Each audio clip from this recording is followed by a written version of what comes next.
Joanna, thank you again for being here and bringing this beautiful film. I'm always struck at the humility of Sir Nicholas Winton, and it seems unfathomable today. And I wonder if he was ever approached about having a film made about his life. He was. My producing partners, Ian Canning and Emil Sherman, went to Nicholas, prompted, I guess, by seeing the clip, the famous clip that many of you probably have seen. Louder? Louder. Ooh. So Ian Canning and Emil Sherman of Seesaw Films visited Nicholas at his house in Maidenhead and very politely asked him if they could maybe make a film about him. And he said, I think everyone knows my story. You don't need to tell it again. And he was just so unassuming and humble that Ian and Emil just quietly left and decided not to push it. He didn't feel like the kind of person to try and push. So they left, and a number of years later, Barbara Winton got in touch, and she had had her father's permission to write a book about his whole life, but including this chapter of his life. And I think because they had been so respectful of his wishes and were very in keeping with his tone in general, that's why she came back to Ian and Emil. And it takes years to make a film such as this. It's such an achievement. At what point in the process did you become involved with the film, and what drew you to the story? So that meeting that I just told you about happened when Ian and Emil were shooting The King's Speech, which was a long time ago, more than a decade ago. That's how long films sometimes take to make. They developed the script, and scripts sometimes take a few years to make. And by the time I joined Seesaw Films, that was 2020, just as the pandemic was breaking out. So I came in, I immediately went to Prague to have a look around, to do a recce, and just as I was leaving Prague, they shut the gates, COVID shut down everywhere, and our plans to make the film were prolonged. And so ensued more development, and we finally got to shoot the movie in 2022. So my journey started after there was a script. Lucinda Coxon and Nick Drake had written a beautiful script. But as is always the case, smoke fills a vacuum, and if there's time, you're always going to carry on working on the script to make it the best it possibly can be. For various production reasons, particularly COVID, we had to make some changes and bring things down and in a little bit. So that was a big part of my work, was to try and make sure the film could still happen in spite of COVID. And what can you tell us about assembling this incredible cast? Barbara Winton, in the process of saying, I'd like you to make the film, also said, by the way, I think Anthony Hopkins should play my dad. And I love that. I love the balls. She just went for the top. And so we sent the script to him, and kind of amazingly, he just responded to the story, responded to the script, and said yes very quickly. And that never happens. For the filmmakers in the audience, you know this, that hardly ever happens that you get your first choice, especially if it's Sir Anthony Hopkins, but he said yes. And then it was really a case of who do you find to match for the younger Nicky? And James had worked with Johnny Flynn, who's incredible, and we felt like he was the right soul. He looked enough like Anthony that we felt that that would convince people, but he just has this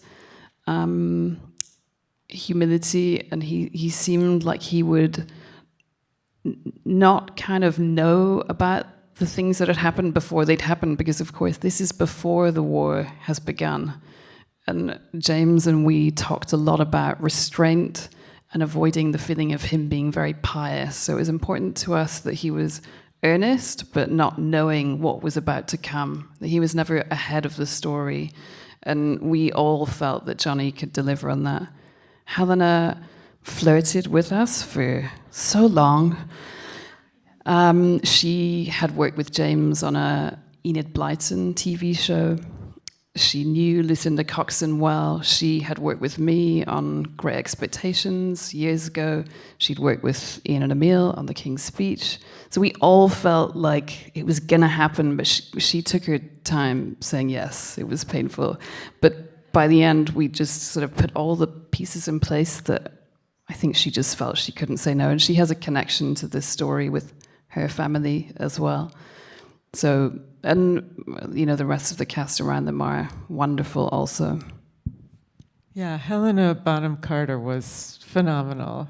Do you know how she prepared for the role? She is meticulous in her preparation. Helena's really good fun. Can I just say, if you ever get the chance to be around her or work with her, you definitely should, because she lights every room. She is constantly cracking jokes, some of which are appropriate, some are not. I don't think she'd mind me saying that, but she makes it seem light, but actually it is all on top of all this work that she does. And she'd been knowing about this script for years, so she had time, but she did speak to Barbara Winton to find out more about her grandmother.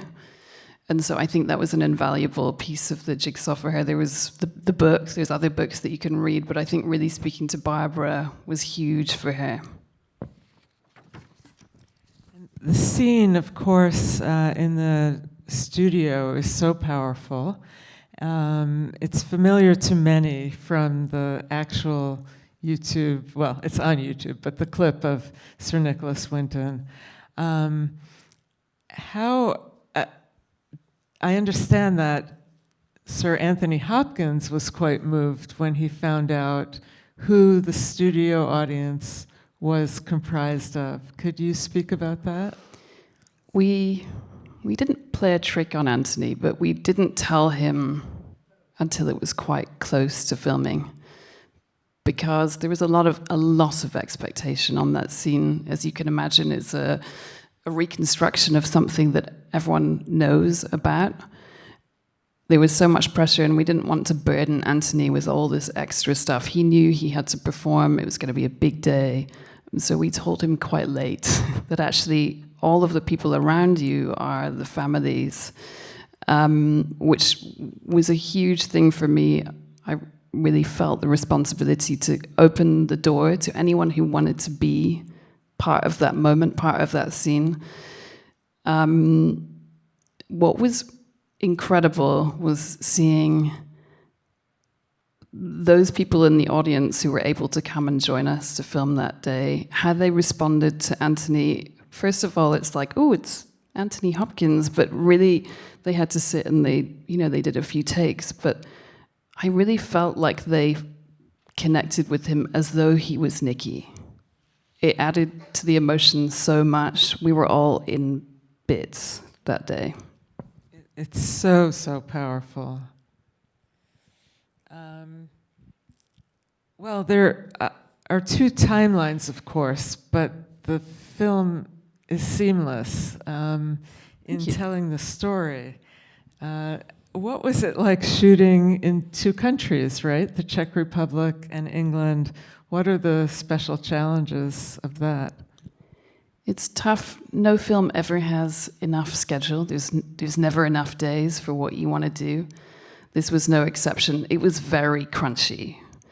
It was really tight. And so actually, a lot of the stuff that you see that happened in London, we actually shot in Prague. So all of the Tony stuff we shot in the UK, and we had a very tight window with him. We wrapped him out, and then we zoomed over to Prague and filmed most other things there. There's a few bits and pieces that we shot. The newspaper and the house, obviously, is all Anthony, but And a thing with Helena, we shot there, and so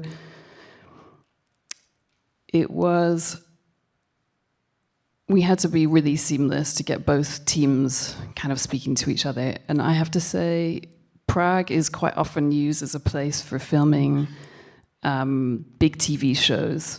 And they're quite often not being Prague, they're being France or somewhere else. They're pretending to be somewhere else. But this was a story that was close to their hearts.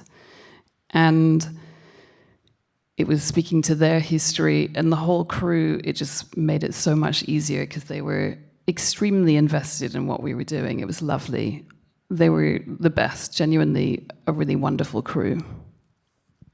And another really special element of the film are the children.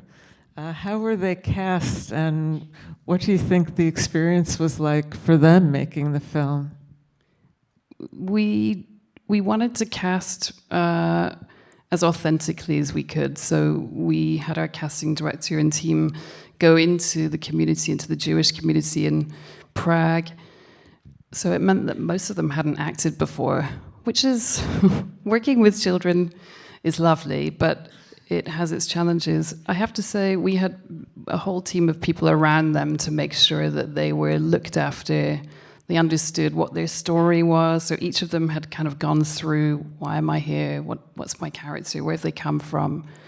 I think that really helped them, and actually I think it was really nice that they didn't all come from drama school, but no, they were wonderful. I read in the press notes, I think it was Ramala Garai, the actress, was quoted as saying, "It's an act of love to tell a story like this." What was the atmosphere like on the set? That's a really nice quote. It was great. Led by James. When the captain of your plane turns on the tannoy, they just have that calm voice. Everything's going to be okay. I'm in charge. I know what I'm doing. Everyone just exhales and feels fine. If you have a sort of panic or the vision's not clear, that can create some hubbub in the crew, but he was so passionate and people just wanted to follow that. It was lovely, and the whole cast and crew, like I said in the introduction, we all knew this was about something huge. And so I think there's no space for ego with something like that. And the film just opened in England, right, on January 1st or so. Congratulations, I saw the reviews. Thank you very much. I hope this lasts, but as of last night, we are #1 in the box office, and we just overtook Wonka, so may it continue. Well, that is amazing. We need to wrap up, but maybe we should end just by reiterating that the film will open here in New York on March 15th. Bleecker Street. Thank you so much for bringing us here. And I hope you all tell your friends to go and watch it too. Thank you so much, Joanna. Thanks, Avika.